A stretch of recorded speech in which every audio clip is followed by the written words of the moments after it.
Welcome back to Evolving Waves, where we ride the tides of adversity to reach the shores of success. My guest today is a recurring guest who has definitely checked off that box and more. He has definitely overcome the tides of adversity and reached the shores of success, and today we'll talk about some of those successes. Jonathan Boncek is back with us. He's going to share more about how he got into his life of therapy and helping other people, and talking more specifically about what he does now. The last episode, we got into the details of what made him who he is, and today we're going to find out exactly what he does. So before we get into any of that, got to take a second to shout out our sponsor. Before we get into his story, we want to quickly shout out our sponsor. Today's podcast is brought to you by Stingray Branding, a national lead generation-focused marketing agency that helps businesses generate an ROI from their marketing efforts, including web design, social media, Google search, email, automations, and more. Learn more about them at stingraybranding.com. Yeah, with that said, Jonathan, we're so glad to have you back. First episode was great. I can only imagine what lies in store for this one. Thanks, Neil. I'm happy to be back. Yeah, we're so happy to have you back and talk in a little bit more detail about what it is that you do and how you do it. And I think we ended the last episode by talking about how you got into the world of therapy, where the experiences you had as a kid could have shaped you in a very different way. And those experiences do shape a lot of people in the wrong ways, but not you. You're unique in that aspect. So how did all of this, from the experiences as a child to the business ventures you went into, how did all of that influence your decision to pursue rapid transformational therapy? Yeah, so I exited the business that I mentioned in the first episode in 2019, and so I started again. I had a coach that said, "What puts a skip in your step? What gives you energy?" And it was having deep, meaningful conversations. And I continued my meditation practice that I mentioned in the first episode, leaning into that and, asking, what is it that I need to do? Because I do believe, Neil, that each one of us has a unique skills and attributes to serve the world in our unique way. And I didn't know what that was for me. I just said, you know what, I'm gonna keep on being open and asking. And that meditation is, I want to find, truthfully, financial freedom through helping people, whatever that looks like. And that was kind of my mantra putting out into the world. And in 2023, actually, I heard a podcast, the Know Thyself podcast, and a woman named Marissa Peer was on it. And she is a hypnotherapist out of the UK that had developed rapid transformational therapy. And I was like, I love what this woman is talking about.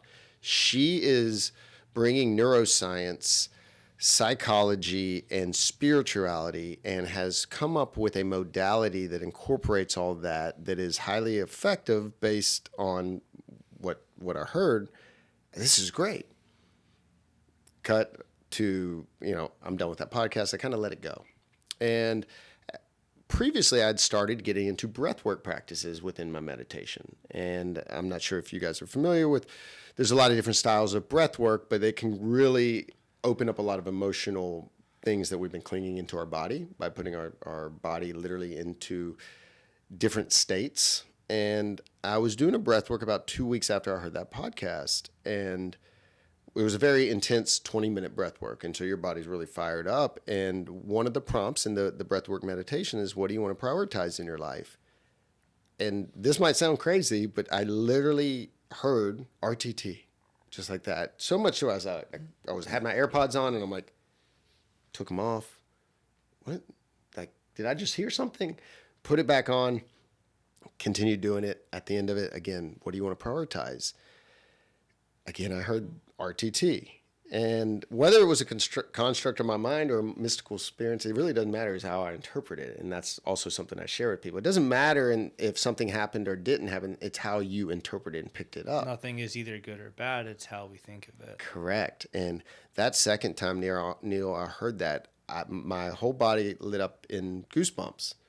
And I started crying, and I didn't know why I was crying. It was nothing sad. It wasn't like tears of gratitude. It was just like my body was doing something, and it was a really unique experience. And I'm sharing it to the world right now. But I for a long time I was like, are people like, how are they going to receive this? But again, I was like, I think I need to do this. Something is nudging me in this direction. So got on their Marissa Peer's website and said, hey, what is their discovery call? And they said, we'll call you tomorrow. And truthfully, it was a sales call, but a qualifying call to see if I wanted to go through this training, which was quite a big investment. And within the first 5 minutes, I was like, I'm in. I don't, financially, is it the best time? Probably not. But thinking about it, I was like, everything in my body and my heart and my mind right now is saying that this is what you've been asking for. And if you turn this down, if you look away, that you're going to be thinking about this or regret this for a long time. And so I just signed up, and I said, and it was a year-long school, and it ended with a 5-day immersive in LA with Marissa. And I just fell in love with the modality. I saw it in action. It was rapid, 1 to 3 sessions with people. I had been in therapy before, and I had found a little bit of benefit from it, but I felt like I was reiterating my problems over and over again. And so I just went all in and said, you know what? I think this is what I've been asking for, and I need to trust that it will work out. And that is literally what led me into that. Yeah, so you kind of already answered this, but in a little bit more detail, how exactly does RTT work? Yep, absolutely. So rapid transformational therapy pulls from cognitive behavioral therapy, neurolinguistic programming, and hypnotherapy. And so there is a framework for how our session needs to run, and it covers 4 I's. The intake is normal talking back and forth. I want to know what do we really want to work on with intention? Because people can come into my office, anxiety, depression, addiction, low self-esteem. Like, let's not overload the subconscious. One thing that we can work on today. Let's be intentional with that. And then I'm going to find out symptoms and triggers and habits around that issue. Hypothetically, let's just say it's depression. When do they feel depressed? What are they saying to themselves, etc. Then I'm going to say, hey, I need a 5-minute interpretation of your childhood. This is not regular therapy. Most of the time I have to cut people off because they'll just start spewing everything about the child, which is fine. That gives me a lot of information. And then I say, what does life look like? And I'll just use you here since you're the host here. What does life look like to Neil without depression? And this is, I like to call it like dreamscaping. What does your ideal life look like? And some people struggle with this because it's like, well, I don't want to feel depressed. I don't want to feel like I can't connect with anybody. Let's reframe that. What does a person that doesn't have depressed, how do they act? How do they wake up? How do they interact with their family, their partners? How do they move through their work? What are their goals? Like, literally, what are their vacations? And this is called life without the problem. And this is very important because once I start guiding them to have all positives of how they want to feel, not how they don't want to feel, how they want to feel, I'm going to set that aside. And so then we move from the intake into the investigation. And this is where we utilize hypnosis. Hypnosis gets a funny reputation out in the world. And there is stage hypnosis, and that is a whole nother side thing. But what hypnosis really is a deep relaxation of the nervous system with the inward gaze of intention and open suggestibility. So what we can do is a lot of people struggle with even relaxing their nervous system. So if you can start to get into that relaxed state, you can start to move your brain waves from beta, which is what you and I are in right now, which is our logical thinking brain, into alpha. And alpha and theta, which is up underneath, is where the subconscious can start to bubble up. Now, one side piece, everything in a child's life from 0 to roughly 7 to 9 years old, they're 100% in alpha theta. The beta brain has not kicked in yet.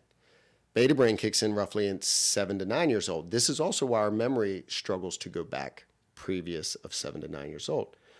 This is also when, I imagine children don't listen to this podcast, children start questioning the tooth fairy, Santa Claus, because authority in general. Right. They have enough framework within their minds now to say, well, I want to believe, but this thing says made in China on the back, and the tooth fairy's thing, message is written in my mom's handwriting. So digress. I get them into a hypnotic state, and I'm going to guide them. You in the situation, Neil, we're going to go back to a scene, a place, and time that you first felt depressed in your life. Years, months, days are peeling away. We're going back to a time, event, a place that all has to do when you first felt depression, because what we have to do is get to the feelings. Feelings are the language of the subconscious. Feelings are the realest thing you have. I can tell my wife she looks beautiful, but if she does not feel beautiful, my words don't matter. And so it's all about feelings. This is also why gaslighting is so dangerous. People say, well, you're an idiot for feeling that way. This is the realest thing I have. It's what I feel. So we're going to go back to 3 to 5 scenes where that feeling of depression first came up, because it's important what was happening there within that feeling that caused a belief system to develop. And this is really where you get to the good stuff, because we're going to find those 3 to 5 scenes. And then I'm going to say, hey, Neil, your mind, not me, your mind came up with these 3 scenes that led you to be depressed in my office today.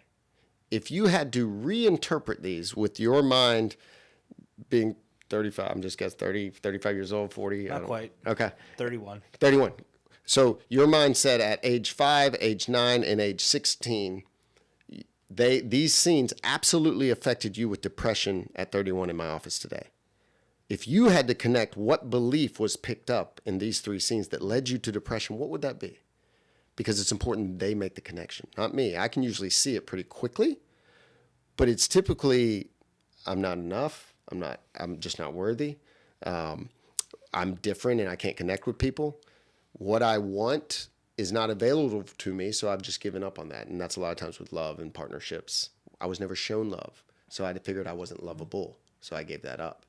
And so most issues can distill down to those 3 things.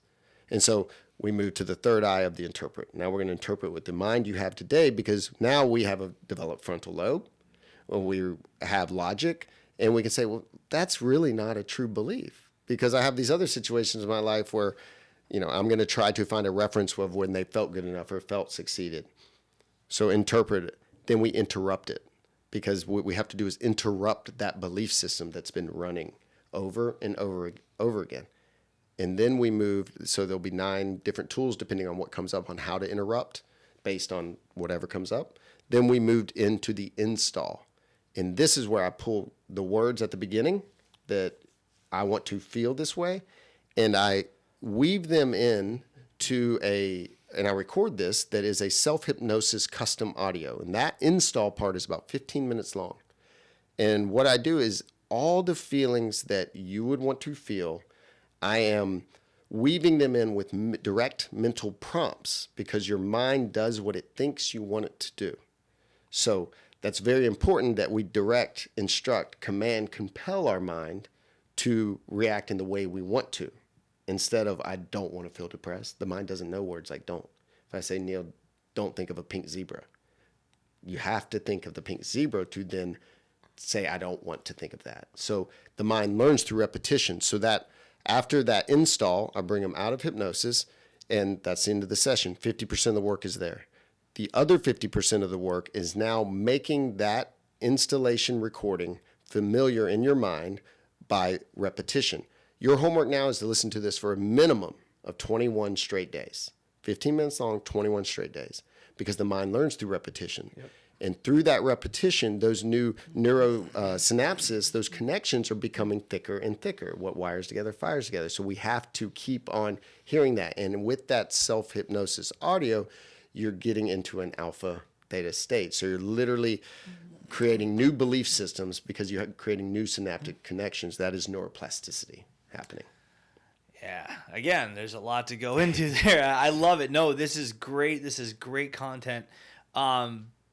Yeah, I mean, the first thing I would say is, I think that a lot of patients would find you lovable after going through a few sessions with you and seeing what you can do for them. Because if it's anything, even like me, who's not a patient, who's just a host of a podcast, I've definitely gleaned some things I can definitely take into my life. That's the first thing. The second thing is I think you're probably the first person to ever over guess on my age. Everyone always guesses 25, 26.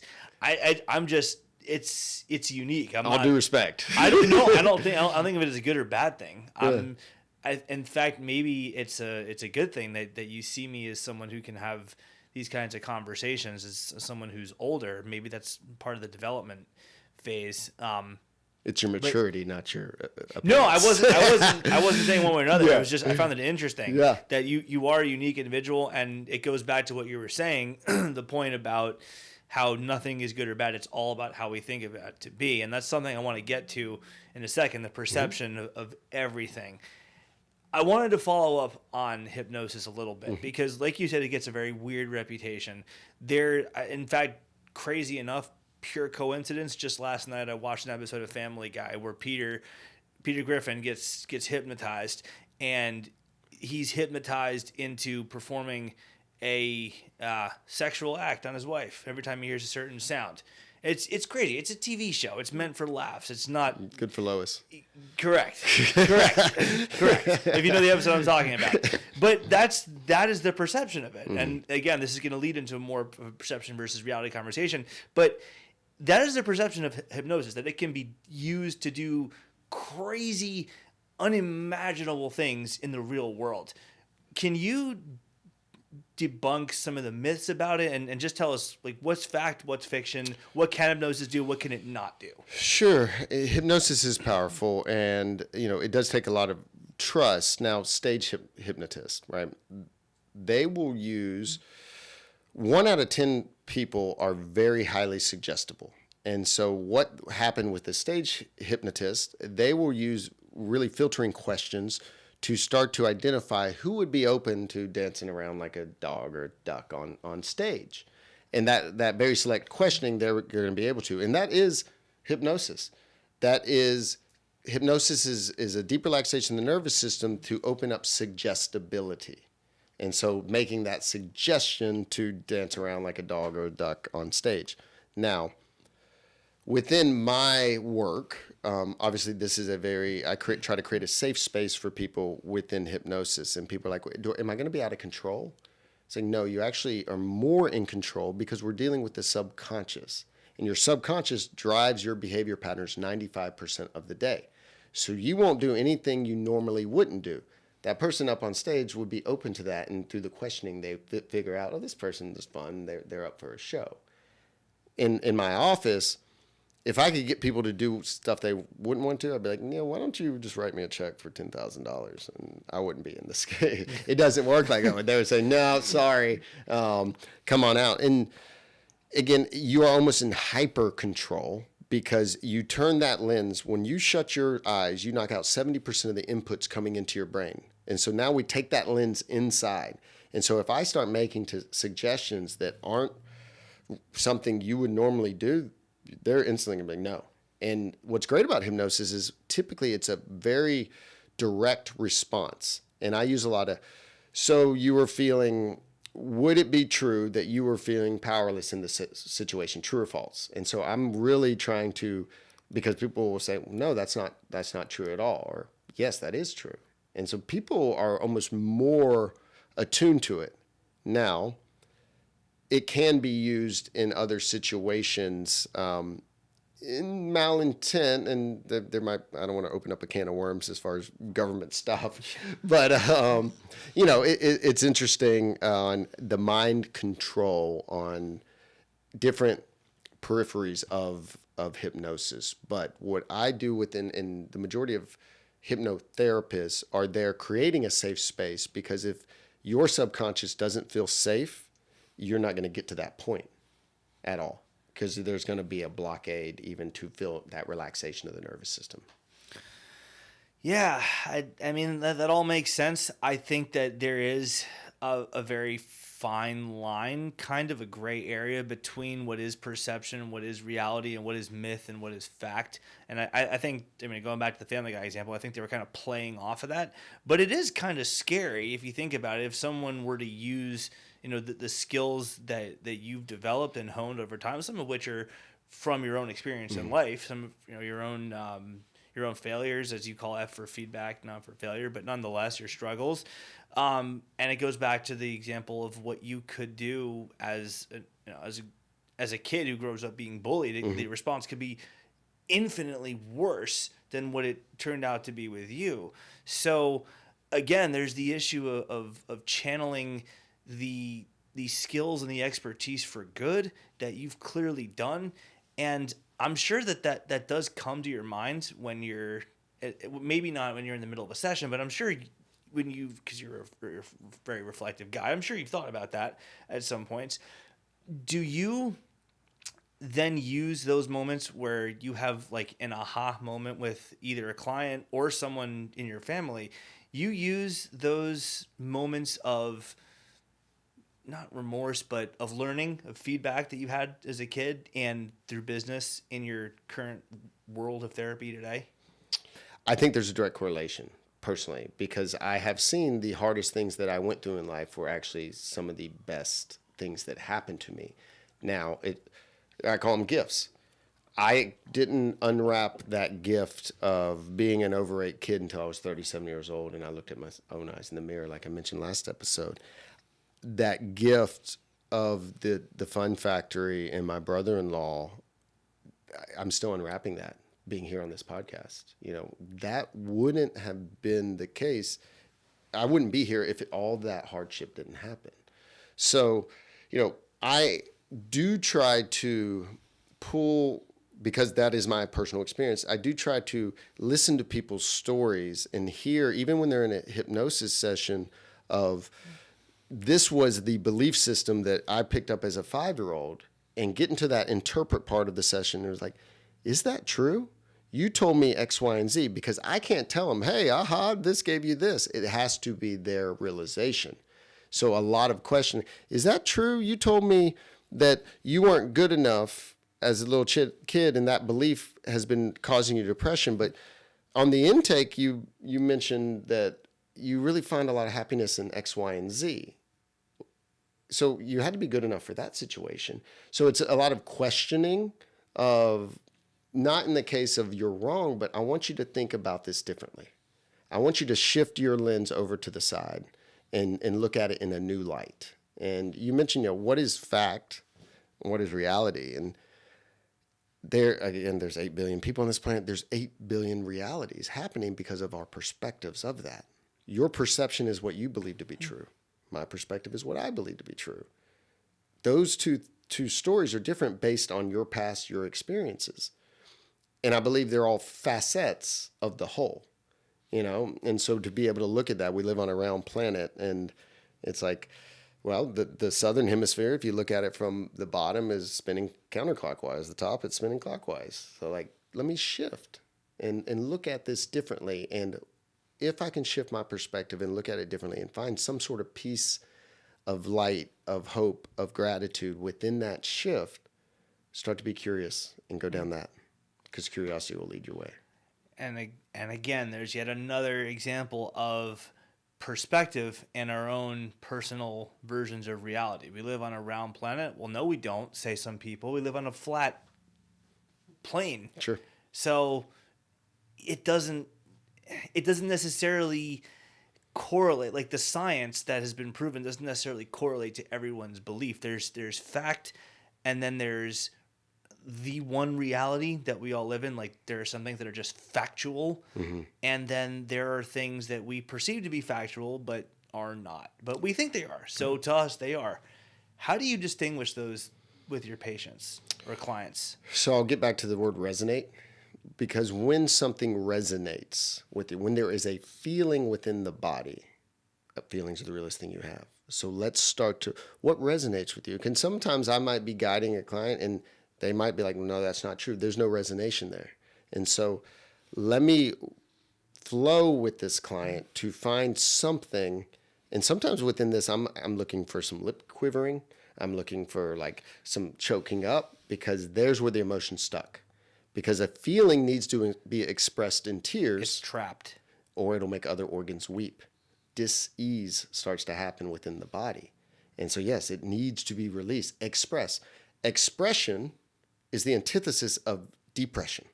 Yeah. Think about what we're suppressing, repressing in our bodies.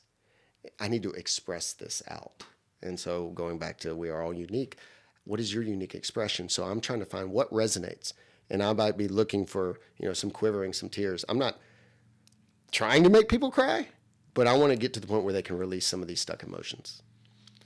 I guess that makes sense. There's a way to pick up on nonverbal cues that I guess is a gift. I mean, we can all do it to an extent, but to do it to the extent that needs to be done to have a breakthrough is a different type of skill set. So to wrap up this episode, I wanted to touch on what you talked about. One of the many things you talked about that spurred another thought in my head, gaslighting. And that comes into perception versus reality. And I wanted to talk specifically about gaslighting in, shall we say, online forms, because that's something that wasn't there 15, 20 years ago. And I know that you're relatively new to the world of therapy. So, you've clearly had success that we'll touch on in a future episode of this miniseries, but you've pretty much been a therapist for the entire time that social media has been out there. So I guess the best way to go about this is just to broach the subject broadly. But what is your opinion on the way that we interact on social media with each other? And I think I know the answer, but I'm going to ask it neutrally anyway. Do you think that there is some damage that it's been doing? Yes, because it is a constant comparison game, right? And social media so often can be just highlights of people's how they want to be perceived. And it's tough to develop discernment around there. Now, in comments, trolls are going to be trolls, right? And they live under the bridge. And it's kind of like if somebody writes a negative comment in one of my posts, I like to think of the metaphor. If I'm walking downtown Charleston and from the other side of the street, somebody yells, "Hey, stupid," do I turn around? Do I believe that about myself? You see what I'm saying? Do I say, "Hey, why did you call me that?" They might have been talking to somebody else. They might have been, out of their mind, whatever.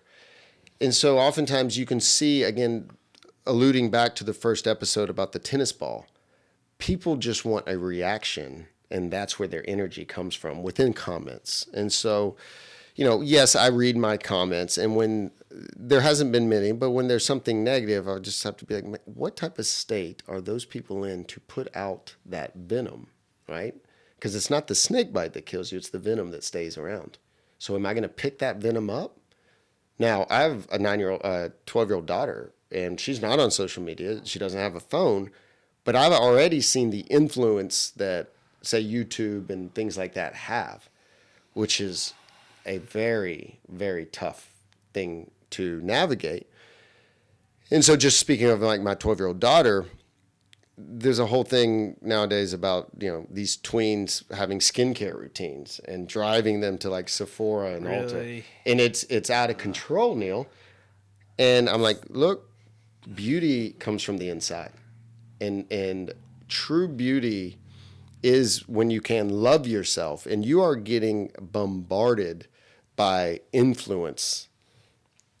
Go back to what feels right. If you see anything that gives you any sort of feeling that I'm not good enough, I need to be doing this, I'm not happy with myself based on this comparison thing, then you need to change the channel, because it's hard. And this is a big conversation, but I do think social media can be a good thing when there is positive interaction and creating a community within that dynamic.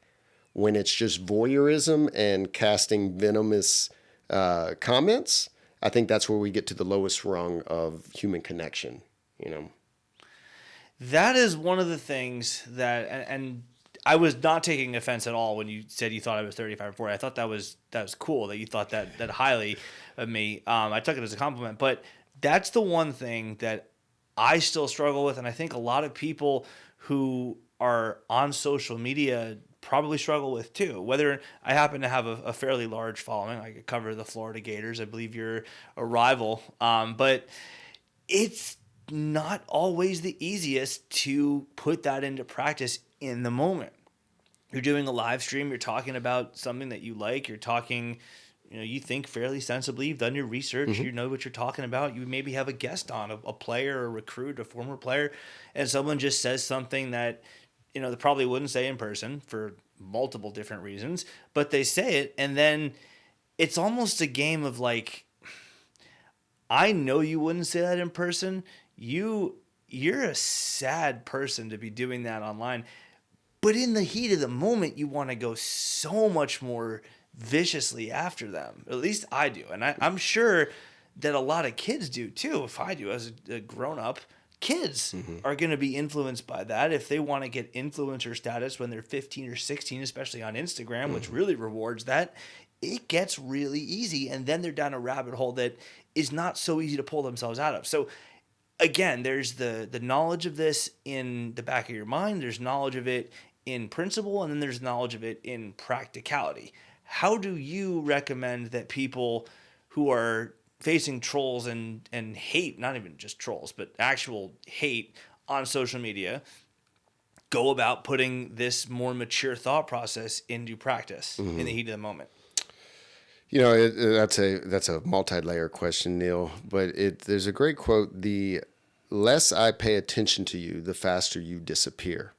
Now, yes, they can leave comments after comments after comment, but what they're looking for is your reaction, right? They're looking for that, just like that guy cutting you off, that we mentioned in the first episode. If I respond back and flick off that person because he cut me off, now there's an interaction there. And here's the thing is that the majority of people that are trolling, they get energy from those negative interactions. They feel alive, and it's unfortunate that way. However, so how do you keep things alive, or how do you let them go away? You either starve it or you feed it, And so if you want, eventually they'll probably get tired. Now that takes some resilience and a very strong moral constitution not to interact when it starts getting vitriol, However, you can, and you might be able to correct me wrong, I don't think you can erase comments, but you can pin positive ones up top, right? Yeah. Pretty much. But if you interact negatively on your Florida Gators blog, correct? Yep. Podcast, blog. All of that. Do you think, looking forward, that'll be a positive outcome or a negative outcome? Negative, 100%. Right. But again, that's where the question comes from, because I know that now. It's very easy to say that now. Yeah. It's in the heat of the moment when you're talking to a player or a former player, or you're going off of your own notes and research and just doing a solo show, and you're in a groove, and then on the live stream it pops up, and in the heat of the moment, it's not as easy as it is now. And this isn't even really about me. It's about, as you're talking about with kids growing up with social media, the bullying there with 14, 15, 16, 17-year-old minds, it's very different than me as a grown-up. So how do you really the question's for them, how do you recommend that they go from, I heard that from a therapist, or my mom told me that, it's easy to say that, whatever, to do it in real time? Yeah, that's tough with teenagers specifically, because their communities start to become online, and that we all want to be deep down accepted. And that is as I mentioned in the first episode, our minds are there to see threats. Well, the other part of our mind is to feel connection with people, because in a tribal world that we used to live in, if we were banished from that tribe, that basically meant our death. And so inherently, subconsciously, we want to be accepted as part of the group. And so when there's a teenager that is getting online bullied, that's so tough because it's behind a screen. And that aspect of picking up what I'm going to pick up what these people are telling me and believe that about myself, this is hard. And there's really not an easy answer to this. But here's what we do have at our house is that I am enough, because I mentioned that some of the main issues with people are they just don't believe they're worthy or enough. So on our fridge, there's a magnet that says I am enough. On my wife and I's mirror, there's a Post-it note that says I am enough. And if you can put that, and I even, for a while there, it was on my son and daughter's mirror, but I did see my 9-year-old son actually writing it down on a little piece of paper in his room. So the more we can reinforce those positives, those negatives will have less of an impact. Now, I get it, because you're talking about in real time. That's tough because what you have to do is actually create that aspect of discernment of backing up and take a breath, let that anger pass through. Do you have time for that? I'm not sure. But you have to do that again, that vitriol, that hate is energy. And so are you going to pick up and hold that energy, or are you going to let it pass through? And we hold on to a lot of stuff, and we even say, oh man, that's heavy. Why is it heavy? Because I picked it up and I'm holding it. Yeah, I guess it would weigh 0 pounds if you just let it sit there on the floor. Right. I'm not going to pick that up. Well, again, it goes back to what you said about perspective. It's how we think of things. It's how we personalize them. It weighs 0 pounds to you if you don't pick it up. Correct. It weighs whatever it weighs if you choose to hold it in your arms. Mm-hmm. So, yeah, I mean, again, a lot of good, insightful content that we got today in part 2 of our mini series with Jonathan Boncek. We've got more coming for you. But as we wrap up this particular episode, be sure to remember that in the face of adversity, there's always the potential for growth, resilience, and success. And just a reminder, this man openly says that he was bullied as a child for his weight, and whatever kids were saying to you is obviously not negatively impacted you who you are today. You've turned that into quite a positive. So the last episode, the last guest that we had, Joe Gallagher, overcame quite a bit of adversity of his own, and before that, Megan Brown overcame quite a bit of adversity on her own. These are 3 thriving individuals today as adults, so nothing is truly insurmountable. Remember that. Join us every other Monday as we continue to explore inspiring stories of overcoming challenges to help you thrive in your journey of life. Jonathan, until next time, it's been a lot of fun. Thanks, Neil. Love being here.